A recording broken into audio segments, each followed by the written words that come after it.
If you are not spending any time outside and you are only focusing on nutrition for getting your energy, for sure you are running on a low battery. Sleep is a fundamental aspect of transformation, and that actually you want to be losing body fat primarily while you're sleeping. Circadian health principles and quantum biology. Since I started implementing those into my life, my body started to transform quite dramatically without even changing my diet or my training. I invited you on to talk about circadian rhythm and quantum biology, quantum health. But we're going to start actually by talking. You're an expert in body transformations and about changing your body composition. Can you speak to a little bit of how you see these body transformations and compositions working for people, and then we'll get into how circadian and quantum health applies to that. Yeah, so I can speak to my experience as a coach over the years. When I started coaching, I wasn't aware about circadian health and quantum biology principles. And I was aware that, sleep is important and nutrition is important, exercise is important if you want to be able to transform your body and you want to be, not only to look good, but you also want to feel good internally. But I just felt like my efforts and the effort of my clients had to be so much and so hard to be able to achieve the results. We had to be so disciplined. And this was something which I just thought that was natural part of the process, which of course I do believe that you do have to have a certain amount of discipline and consistency to see any type of result, because that's of course fundamental. But then I started realizing, that also for my own personal health, I went through my own personal health struggles, which also led me to discover circadian health principles and quantum biology. And since I started implementing those into my life, I noticed that my body started to transform quite dramatically without even changing my diet or my training. And so that kind of illuminated that it's not only about eating, the right things and exercising. You have to have all the pillars of health together if you actually want to have, a well-functioning system, because a system which is functioning well is able to lose fat easily, is able to gain muscle easily, and is able to have energy. And of course, to recover, which is also an essential part of the process, because if we don't recover, well, what's the point? Because when you exercise, you're breaking stuff down. You're not building stuff when you're exercising. So this is where circadian principles and quantum biology come in to kind of rescue the day, because if our system is not like fully recovered, we're always with a half empty battery and we're always aiming to try and refill it, which makes our process of losing body fat and gaining muscle even harder. And so what I found was that, that the nutrition and the exercise piece, yes, were fundamental to my practice. But when I implemented, telling people to wake up with the sunrise, telling them to block the artificial blue light at night, to live in rhythm with nature and to align their biological clock with their environmental clock based on their environment, they were able to regulate their hormonal function, which in turn allows them to accelerate fat loss and to increase muscle building. Because when our biological clock is working as it should in alignment with nature, the right hormones are released at the right time of the day. And this all ties in with our sleep and our recovery process as well, which we will get into deeper into the episode. But one essential thing to understand is that circadian rhythms is literally the controller of hormones. So we know that hormones are crucial, as we know, even in the bodybuilding space, bodybuilders who don't compete naturally take exogenous super physiological hormones to actually allow them to accelerate their muscle building or to accelerate their fat loss. Well, how can we achieve this naturally? Well, actually, we have an incredible potential to increase our, testosterone and to have balanced hormone levels if we are living in alignment with nature. And that's basically the whole concept about incorporating quantum biology principles, which is relating to how the mitochondria is working. So meaning how the powerhouse of the cell, the one that produces our ATP, which is our cellular energy, how efficiently is that making the energy, and how is that controlled based on our hormones and also our circadian clocks? Very cool. I mean, I think everybody would like the idea or an easier path to, if they Yeah. want to, add more muscle, gain more muscle, lose body fat, shed body fat, and do it in an easier way. Because that's the point I was meant to make earlier, is like, even in my practice with people coming in with chronic health issues, I can't tell you the number of people who come in who they're super fatigued, they can't even get through their day, but they also, because of the way our society is set and the pressures people feel, they also like, I want to lose 5, 10, 20 pounds.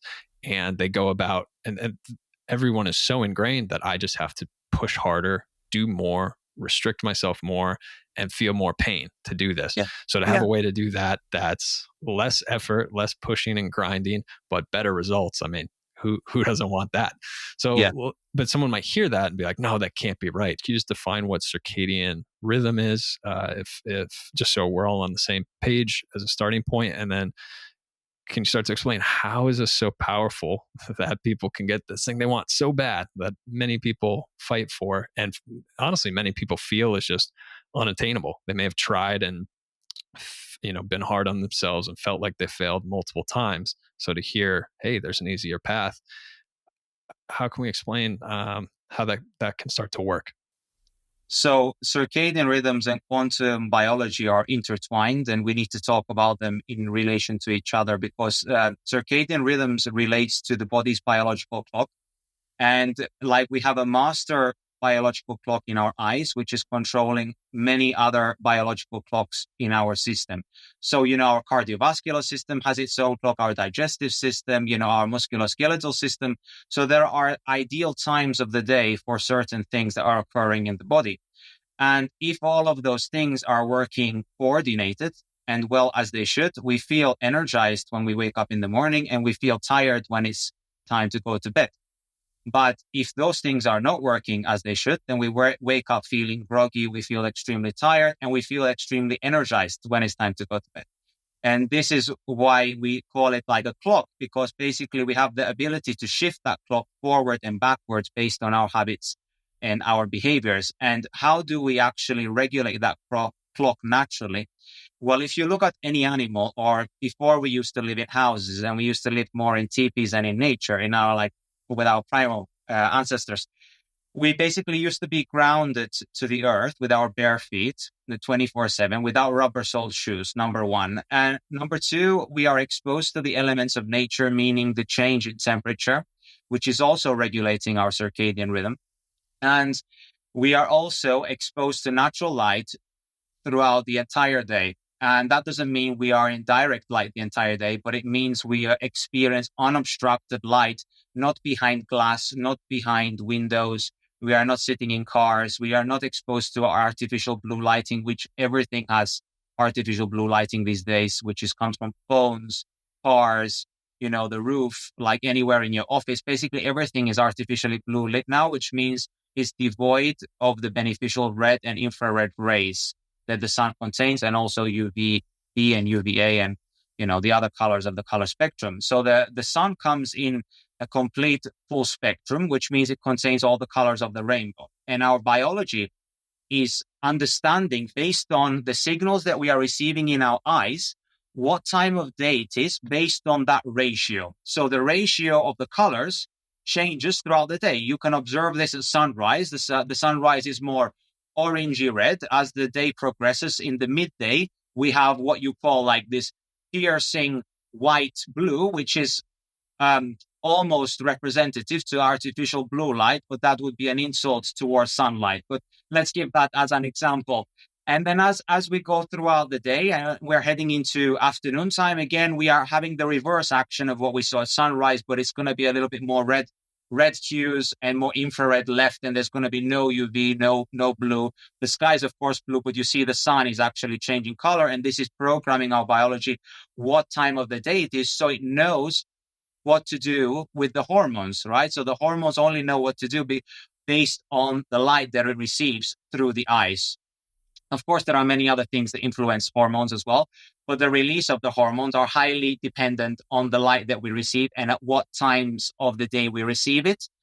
I want to also add that the absence of light also signals to the body what hormones to release, because if we have actually any light in our environment, we are not going to be able to release certain hormones that we actually require to allow us to go into deep regenerative sleep, to repair our body and to heal, to prepare for the next day. And so how quantum biology ties into all of this is that when we are grounded, meaning that we are barefoot on the ground, whether like on grass or anything basically wet, which is close to the soil or in the sea, grounding is basically the earth is conductive. It has a Schumann resonance, which is a native electromagnetic field. And this native electromagnetic field is tuning our biology to the earth's rhythm. And the earth has a rhythm. So the Schumann resonance is not stable all the time. And its rhythm is basically the same as our circadian rhythm, which is no coincidence. And the same thing with the temperature as well. So don't you notice that when you wake up in the morning, the temperature is cooler, and then as it goes throughout the day, it warms up a little, and then it cools down in the evening. So basically also the temperature is programming our biology on the time of the day.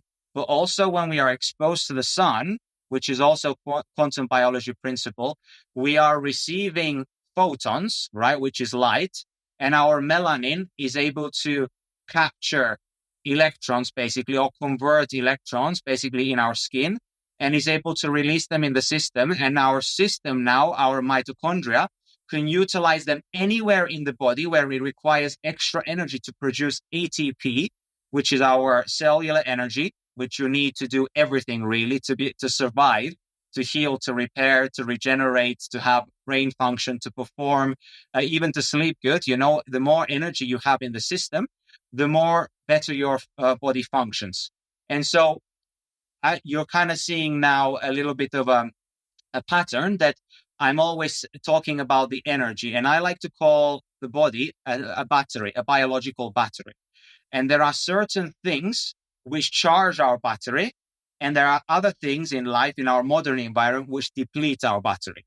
And the more restocked our battery is, the more efficient it is for us to experience muscle gain, fat loss, higher metabolic rate. We're able to sleep better, and we're able to perform better. We're able to have better cognitive function. We can have energy in all areas of life that actually matter to us, and we're able to have deep and restorative sleep.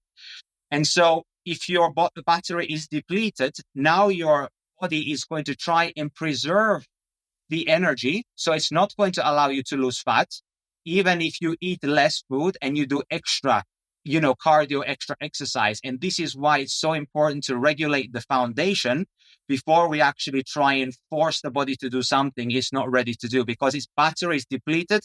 And by us depriving it from not getting enough food and from over exercising, we are actually now going against our biology, and we are driving into a very stressful state, into the fight and flight state, where it does not want to let go of body fat.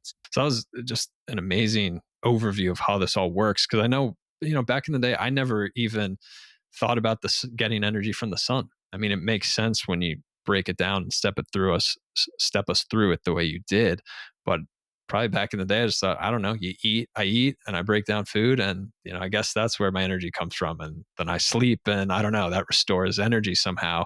But to actually realize that the body gets some of that from the sun, that adds a whole new importance to the idea of getting out in the sun, getting out in nature, Yep. getting outside. And you mentioned these different biological clocks in the body. So if I step back, just summarize some of what you said, and correct me if I got anything wrong here. Okay. But so basically the whole day, the sun is giving signals to our body, or let's say our body takes the sunlight at the different times of day and uses it as instructions for how to run our daily rhythm, circadian rhythm. And something that's intimately tied to the circadian rhythm is hormone production, as just one example. So having the right hormones released at the right time, which, to tie back to what you said, would be crucial for something like, well, first energy production, but then that ties into muscle building or fat loss. And I love what you said about the body being a battery, and how if some of these things aren't working, you have an inefficient battery, because that's a really easier concept to grasp. So someone can look there instead of just I need to sleep less, push harder, and live like I'm in a military boot camp. And we see so many people that are so strung out and run down from that, and it's just not working. So here's a different idea, and it ties back to what you said at the beginning. Like, hey, these things are achievable potentially with less effort, easier, probably more fun, more fulfilling, more rewarding, more energy coming with it. I mean, it's like, sign me up. So going back to this analogy used of the battery, what does an inefficient battery look like? How can someone start to understand how theirs is operating? And then maybe what are some of the few basic ways to get started to improve that battery? Yeah, that's a great point. Yeah, so I wanted to touch upon the fact when you mentioned previously about how you thought you derive your energy only from food, right? And so those three main sources, there is actually three main sources we are meant to get our energy from. And basically the body does not receive electrons. That's actually the reason why we eat food, is to actually extract the electrons, which is the electromagnetic information about our environment. And then our mitochondria can decipher that information about the season and how it should influence metabolism and, what kind of substrate it should use as energy. But yeah, like the body's meant to derive the energy from three sources: from the ground, from our bare feet on the ground, or whether that's in the sea or any living body of water, running water, or grass or any soil, anything that's based. Even concrete can be per se like conductive, depending on where you're standing. If you're close to the earth, close to the ground, and you can see the ground nearby, it's probably transferring electrons. Of course, the more wet the surface is, the more you can extract electrons through the pores of your feet and also your hands. This is why our hands and feet have so many sweat glands, because this allows us to absorb more electrons from the earth. And this is based on the work of Dr. Jack Bruce. He says have your hands and feet, on the ground facing towards the sunrise and the sunset every morning, like the Sphinx. So when you look at the Sphinx, he has the hands and the feet on the ground facing towards the sunrise. And so, yeah, and that's the whole concept, that you're extracting energy from there, which is also contributing to filling up your battery, which is going to allow your mitochondria to have more energy. And then you're also extracting energy from the sun and also from the food that you eat. Now, if the food that you eat is not made under photosynthesis, one could argue, are you actually even able to extract much energy from that food? Even per se, let's say that a certain food contains a certain amount of energy in terms of calories, but how much energy does that food actually have if it wasn't grown under the sun? And are you talking about processed food or anything that's not a plant food, for example, meat? No, I'm talking about real food. So I'm talking that even real food that's made, that can be made in, a greenhouse or in a place where it's not getting, you can even grow things now, in a lab, which are fruits and vegetables, which are basically not done with photosynthesis, but they're maybe utilizing other ways to actually grow those produce. And so, yeah, if you're not able to get electron-rich, nutrient-rich foods, then you're missing out on one part, right? But also, if you're only relying on the food for your energy, now 2/3 of your other forms of energy, you are not receiving them, right? So you have the sun and the grounding. And therefore, your cellular battery is starting to become depleted, because now if you have a very stressful lifestyle, if you don't sleep well, if you're exposed to environmental toxins, mold, like chemicals, non-native EMFs, you have compensated lymphatic system, all of these things, now your body will not have the energy to give to things that you want, that you desire, but it's going to save that energy for critical processes, for running your brain and your heart, and to basically keep you alive, or you're not going to be thriving. And so how can people actually identify whether their battery is empty or full?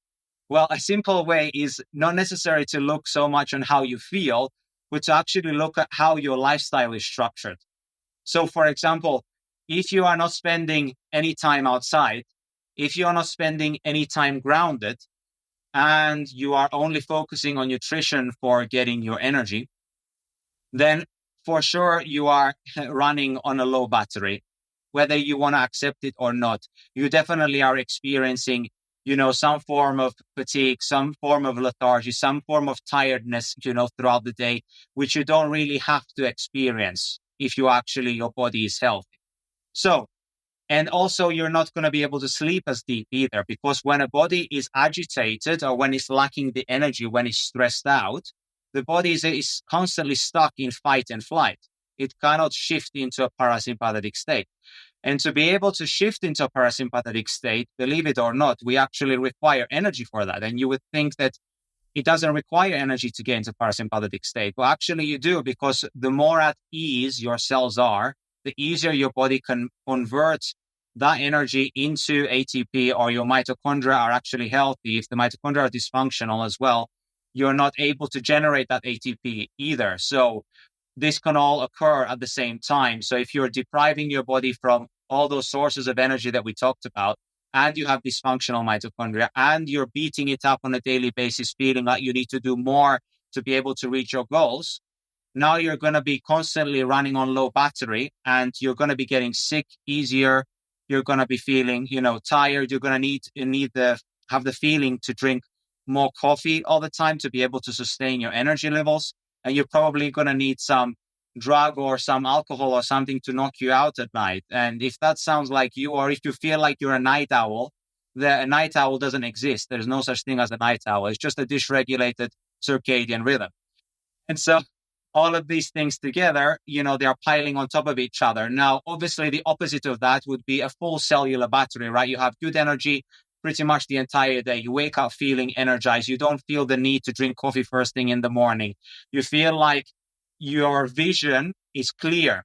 Your vision is not blurry. Even if you wear glasses, you're more likely to see even better if your circadian rhythm is regulated correctly and you're exposed to more natural light.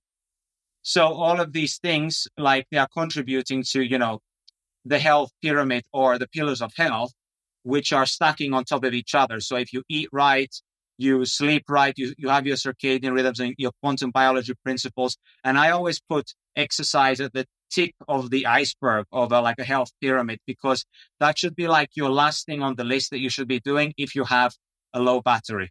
Amazing. And I imagine if you get the other pillars right, the lower part of the pyramid, then you probably see a lot of results from the exercise. It's probably a lot more enjoyable because you can do all the things you mentioned earlier. You can recover. Your body probably builds back better because it has the energy to do that. It's not managing all the stress. And, now it really starts to paint the picture of how, this can actually be easier, less effort with better results. Recovery, like sleep, is a fundamental aspect of transformation. And that actually you want to be losing body fat primarily while you're sleeping, because that is the least stressful way for the body to lose body fat. And so if you are able to regulate your circadian rhythms and to feel sleepy when it's time to go to bed and feel energized and be exposed to natural light, you're able to now release the hormones that you need in the nighttime, melatonin and growth hormone, testosterone, all these repair hormones, basically. Think about nighttime as anabolic and daytime as catabolic. So if you're primarily catabolic, you're not having enough time in the 24-hour cycle to be anabolic. And what this means is that you're breaking down more than you're building. And if you're doing that, you're digging a hole which you're never able to refill. And that means that's how you're depleting your cellular battery, right? And so you're going to eventually run on empty at some point. You're going to hit a wall, and then that's going to present itself as some form of, as I like to say, is that the most Neolithic diseases are due to a lack of cellular energy. And so if your cells don't have the energy to do what they need to do, which is even immunity, right? The immune system support, like you're going to be more prone to getting something, and that manifests differently in every single individual based on, genetics and lifestyle factors. I want to go back to what you said about the best time to lose body fat is while sleeping, because again, we compare the standard messages we've all heard. It's like, well, I thought body fat loss happened during exercise, and especially intense exercise. And then maybe if I need more, I'll just cut my calories in half and kind of starve myself. So if that's the mentality that's been driven in and marketed to people, and they hear I'm going to lose more fat when I sleep, they say, how can that be? And you mentioned that the daytime is more catabolic, which we'll just call like breaking down, and nighttime is more anabolic, which is building up. So especially if that's the case, I think most people think fat loss is a breaking down process. So how is it ideal that it happens at night, and how does that process work? Well, we need to understand first that the body utilizes different substrates for energy. And we also need to understand what's actually happening during exercise too, so people can really understand. So our form of exercise shouldn't be focused on, trying to burn as much calories or as much energy as possible. I use the term calories for people to be able to understand. I mean, that is, because you hear many individuals how calories don't matter, right? But I tend to disagree with the argument. Like, calories refers to portion sizing. I believe that portion sizing is extremely important when it comes to reaching any goal, which is, I'm not going to say that it doesn't count. But what I am trying to say is that how you regulate your nervous system, you're able to influence the results that you achieve or that you see. And so when you are exercising, your aim through exercise should not be to try and burn as much energy as possible, but more so to try and stimulate the body for change.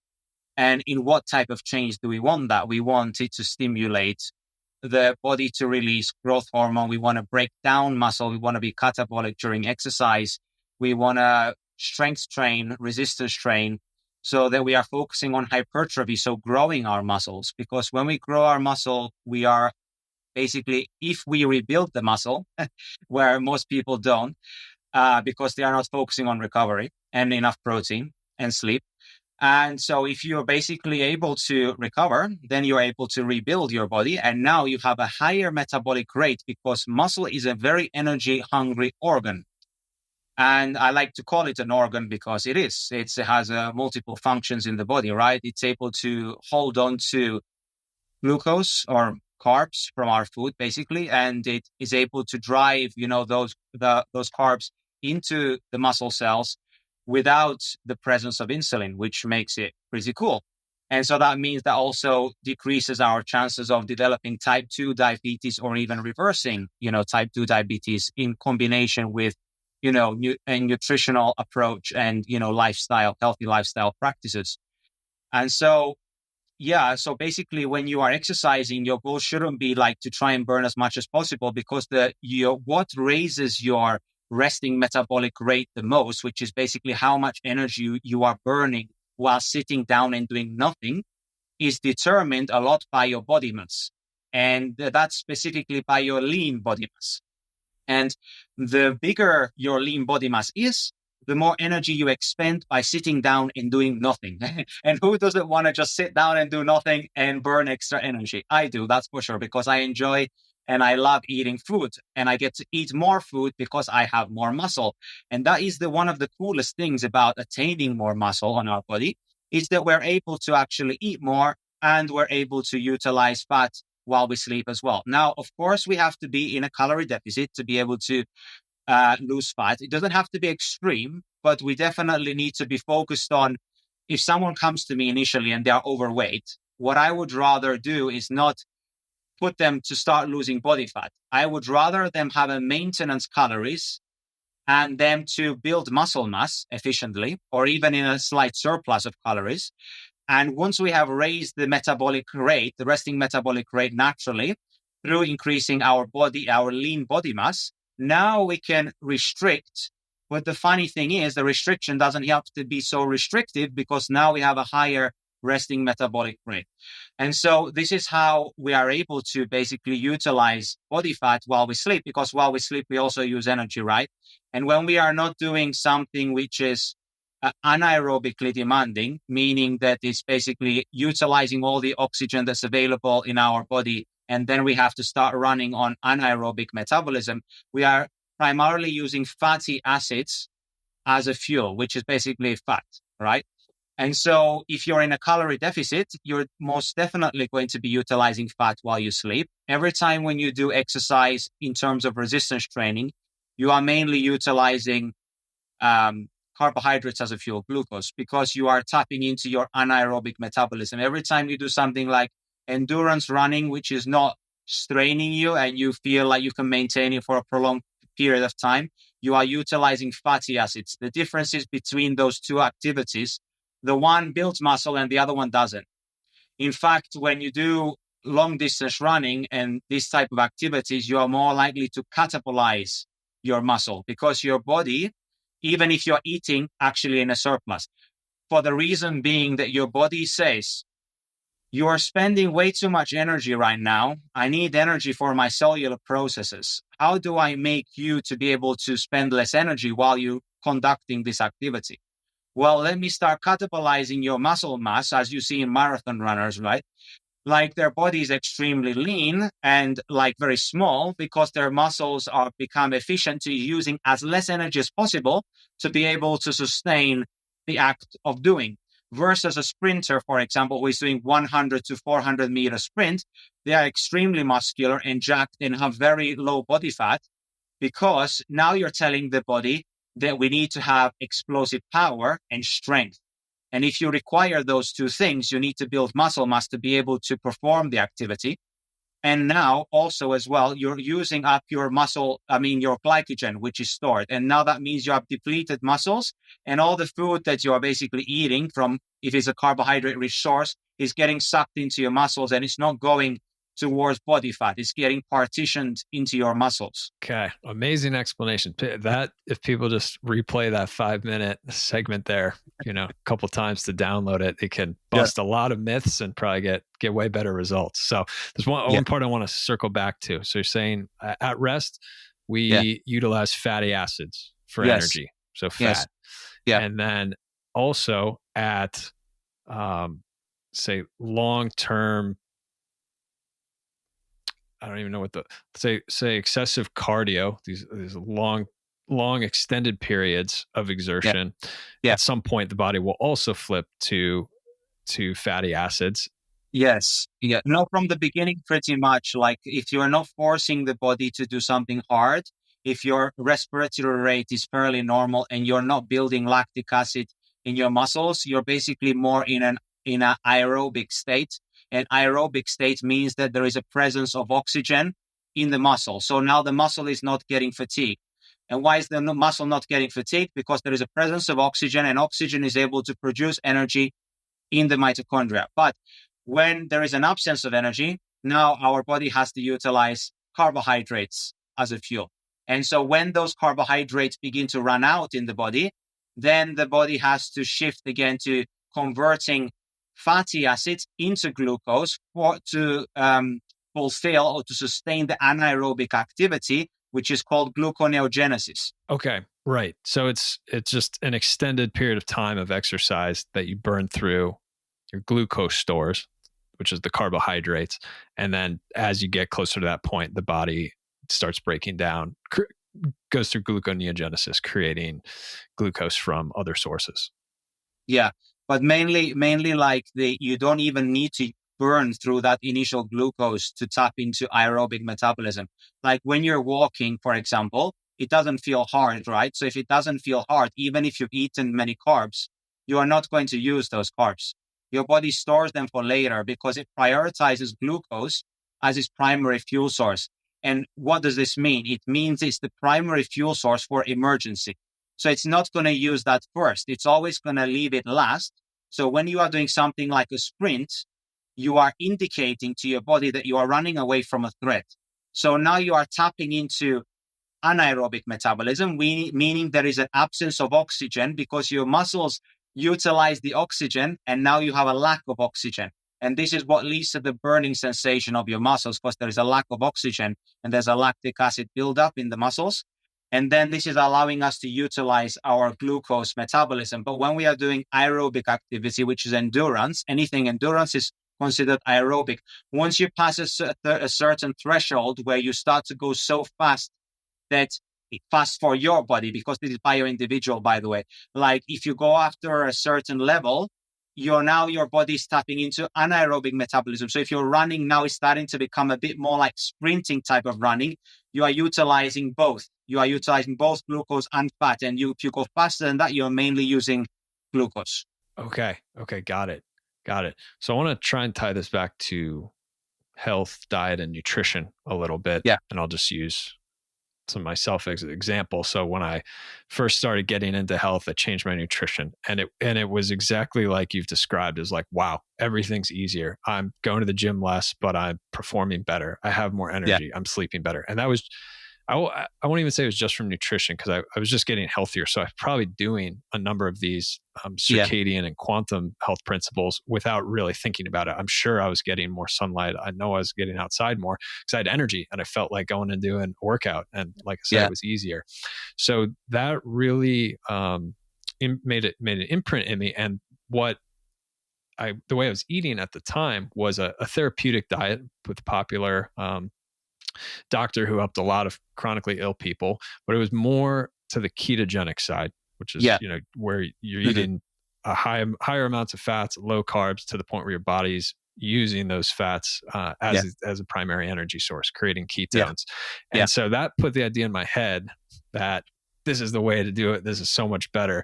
In reality, anybody who comes off the standard American diet or the processed food diet of Western foods, you're going to feel a lot better. So it may not mean that the diet you switch to is the best or the best forever. It's just an improvement from what you were doing. So I really hung on to that. And over time, over many, many years, I feel like there was a downside to it, which is that my body wasn't getting enough carbs. And this discussion, the way you're explaining it, made me think of this. And I kind of ran myself into the ground. And it wasn't until I let go of the keto, brought in more carbs, which carbs are, even in whole natural foods, I feel carbs can get demonized a lot, especially if you have gut issues, because they'll often make you feel unwell, which was the case for me.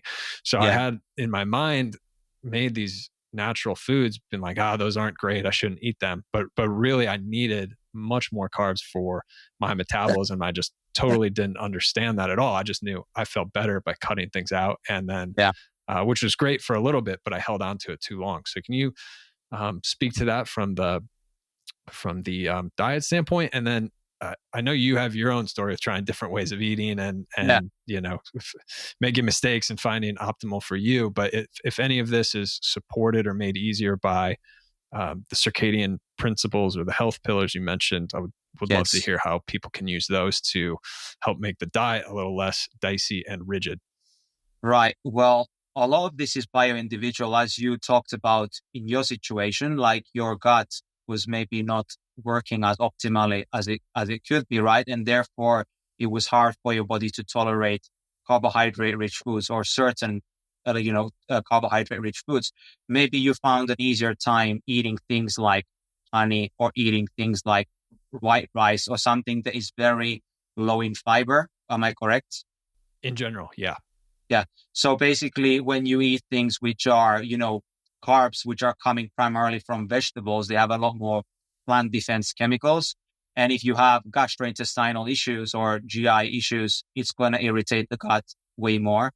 And my personal experience on this and with clients as well is that the carnivore diet or a ketogenic type of diet is extremely useful for therapeutic reasons. But if you want to sustain this for a long period of time, in my personal opinion and view, it's not sustainable. For the reason being that once you understand how the physiology actually works, and when you encounter like personal health struggles, everything starts to make sense. So when I tried the carnivore diet for a period of time, I ate 300 grams of fat per day and 200 grams of protein, all coming from animal sources, primarily from eggs and meat and butter. And what I found was that it was great in the first month. And then afterwards, it was pretty much downhill after that. And I believe that people who are athletically active or people who are extremely active in terms of sports or gym or whatever, it actually can be quite detrimental, for the reason being that your body is now spending more time in a sympathetically dominant state. And this is driving gluconeogenesis, which is actually a very stressful state for the body. Now, ideally, the body would, if you are in a true ketogenic diet, you would actually be wanting to run on ketones and not from glucose, right? So when I say that the body is, going in gluconeogenesis and you are following a, carb restricted diet, what does this mean? It means that your body is constantly trying to fight to convert fat into glucose to refill your essential areas of your body, like organs, muscle, brain, anywhere where it requires glucose for that, fight and flight response, which we talked about, survival. It's always trying to refill that. But the issue is, if you are an athletically active individual and you participate in anaerobic activity, you are constantly depleting your glucose that your body has made from the fatty acids. And therefore, your body is all the time, 24/7, trying to replenish your muscles, your organs, and the different areas of your body. And it's having a hard time in having the energy that it actually needs. Now, if you are a stress-free individual, because stress in general makes you run on glucose, and this is why stress is bad, because it basically depletes your energy reserves, which are your survival reserves. And we basically never really want to be using our survival reserves unless we are doing it strategically on purpose through exercise, through resistance training. So when you're in a stress state, basically you elevate cortisol, and cortisol dumps glucose into your bloodstream to take it to the organs and the areas of your body which need that immediate energy because it feels it's under threat. And so it can actually have energy to, carry out whatever it needs to keep you alive from, which could be even just emotional, psychological stress. The body can't tell the difference between physical and emotional stress. It's all the same. And so, if your body is more stressed out and you're exercising and you're following a carb restricted diet, this is why long-term, this could not be beneficial. So how does this tie in all with the seasonal and circadian and quantum biology approach? Well, we need to look what's available in nature for our carbohydrate sources. And this is extremely important because wherever you live in the world, you primarily have, for sure, meat, eggs, animal-based sources you have available all year round, which is basically local to your environment. But other things such as fruits and vegetables are based on the UV intensity determines what actually grows at what time of the year. And also, of course, the rainfall, the temperature, and all of this. And so, if you eat in alignment with nature and what is in with your environment, now your biology is going to run way more smoothly because that is also syncing your seasonal clock, because we shouldn't think of our circadian rhythm as just a 24-hour clock, but we need to look at it as a seasonal clock and as a yearly clock as well. So what we do at different times of the year prepare us for the seasons which are to come. So for example, in the summertime, if you spend time outdoors and you're exposed to a lot of sunlight, you build a really good tan, you build melanin in your skin, which is going to be great because now that melanin can go internally to your organs where it's required, right? So we don't necessarily lose it from our skin, but it goes internally, a bit like a squid or an octopus. And then we're also harvesting a ton of vitamin D, and we're getting a good amount of light intensity in the eyes, which is great for eye health. All of this is prepping us for the winter months, which are to come. And so now we have stored, because vitamin D is fat soluble, right? So it's stored in our fat tissue, and then it's able to be released gradually throughout the winter time. And isn't it funny how winter time is cold, and where cold actually makes you utilize more body fat. And therefore, now as you're utilizing that body fat, you're also releasing vitamin D, slowly titrating it into your system. Yeah, it's beautiful symphony where everything does make sense and align, and there's checks and balances throughout the whole system, as long as we don't completely cut off from that system. Yeah, fun to listen to. It's just a great explanation. Thank you for sharing that. And I was just thinking to myself, like, wow, this is really, just in general, the whole episode, just the more coherent explanation of how these all fit together. So definitely know your stuff, and I appreciate you laying it all out like that. Could we comment just a little bit more on temperature? Because you mentioned that a bit at the beginning. I had a note on that. You did comment a little now with the seasons, but just how temperature plays into this and affects things in the way that Yes, light does that we already talked about. absolutely. Yeah. So everything together in combination, the grounding on the earth, the sunlight, and the temperature in unison, the trio, if you have all of those things together, they're able to fully, now your biology is able to fully understand where it is in space and what time it is in space. And because of this, now your body is becoming more attuned to the rhythm of the earth and where it is situated in the universe, basically. And then now your body can literally work way better, right? But if we think about temperature in terms of seasonality, like and the benefits of that, well, as I mentioned at the beginning of the episode, we're meant to be exposed to the elements. And when we are outside in nature in the wintertime and we are going in the sea or in a lake, an ice lake, or we are doing ice baths, for example, which is like a modern thing to mimic an ancestral lifestyle. Well, the reason we do that is because that actually helps us to produce brown fat, which is way higher in mitochondria. And mitochondria, as what we said, are the ones that make the energy for the cells. And so the more energy we can make, the more energy our system can have. But it also can keep us warm as well. And we're also able to eradicate or minimize quite a lot our subcutaneous white fat, which is found under our skin. And this is extremely beneficial. And of course, like the cold as well is also regulating our hormones because it's regulating our circadian rhythm as well.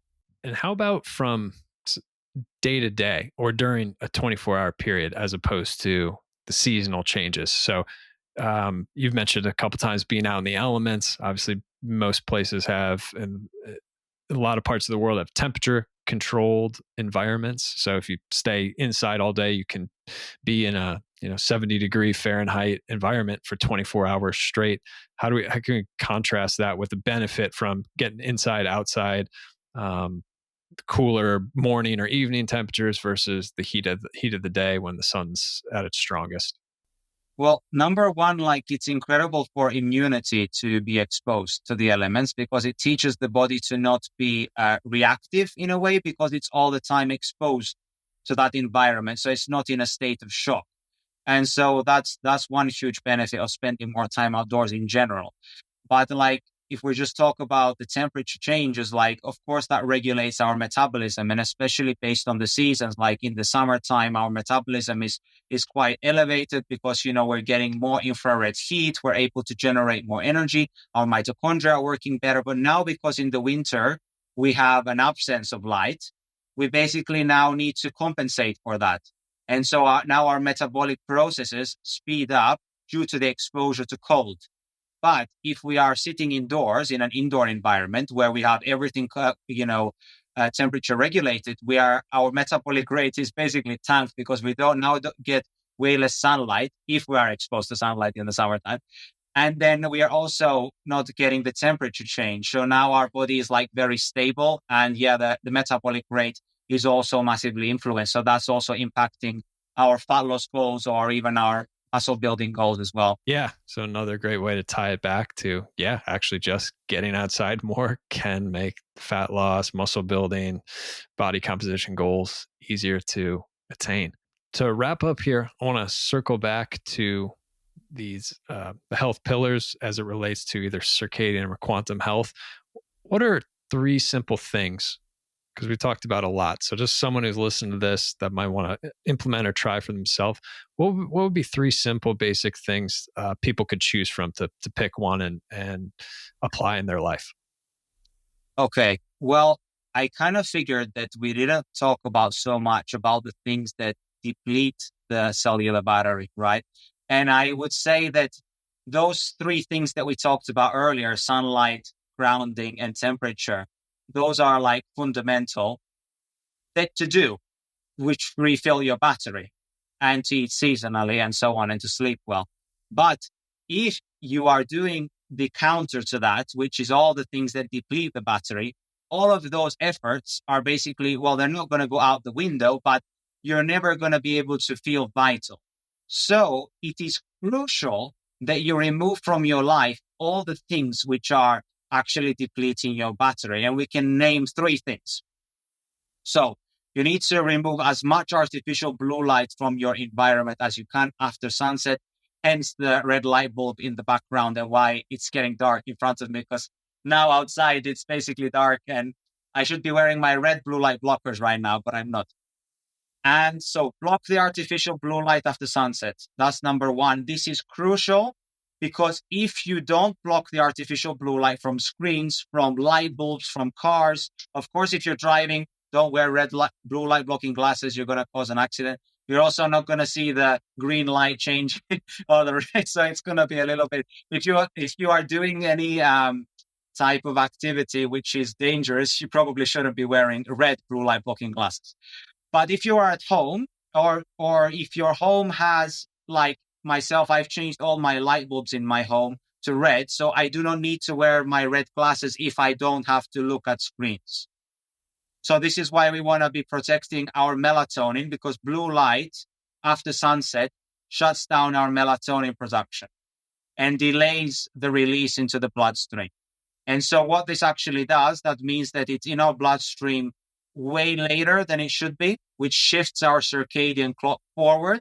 And when we wake up in the morning, because we have an alarm clock and we have to go to work, we are now feeling groggy because melatonin is still in our bloodstream.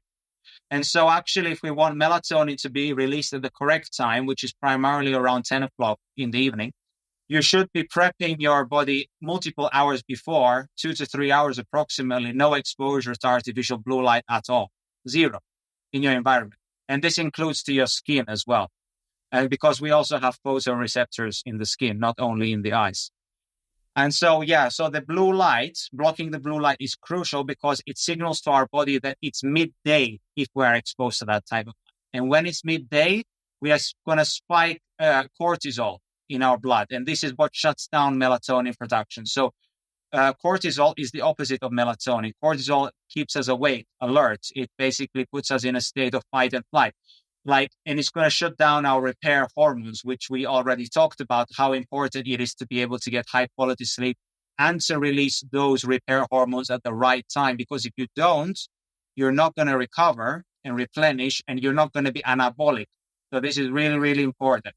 So that's one of my number 1 tips. Number 2 would be to make sure that you shut off your Wi-Fi in your home if you don't need it at nighttime, especially because that also disrupts your circadian rhythm. It also disrupts the quality of your sleep and going into deep restful sleep, because non-native electromagnetic fields, meaning that they are not native to our planet, to our biology, is foreign to our biology. And because it's foreign, the body gets stressed. It sends a stress signal, a bit like artificial blue light does. So that also raises cortisol. So make sure you shut your Wi-Fi off. Make sure your phone is on airplane mode and away from your bed if you don't need it.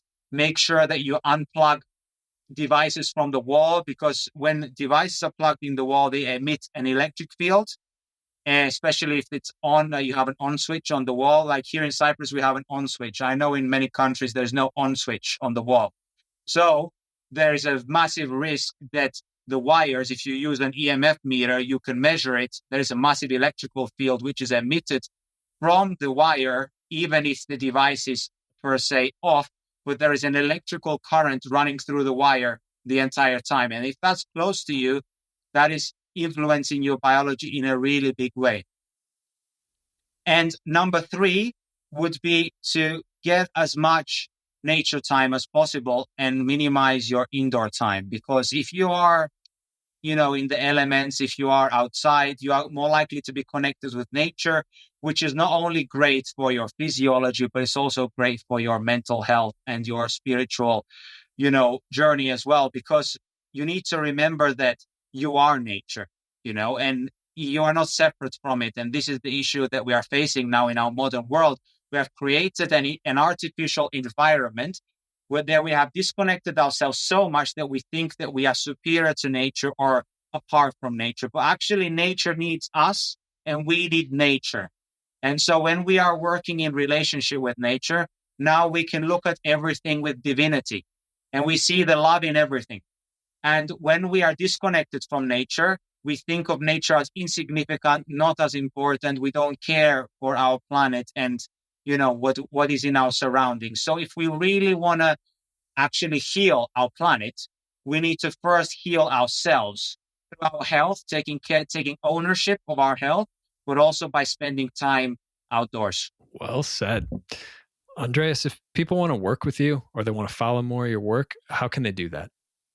So I'm on Instagram, YouTube, and Twitter, and I also have a website. So my Instagram is Andreas_David_Christou. That's my Instagram. So you can check out a lot of the mobility exercises which we talked about during this podcast, which you can see that we are applying the full range of motion with strength. And this is something that I keep on hammering all the time through my Instagram page. And I also give many tips about hypertrophy, circadian living, and many healthy lifestyle tips basically for free. So make sure to check that out. Follow me on there.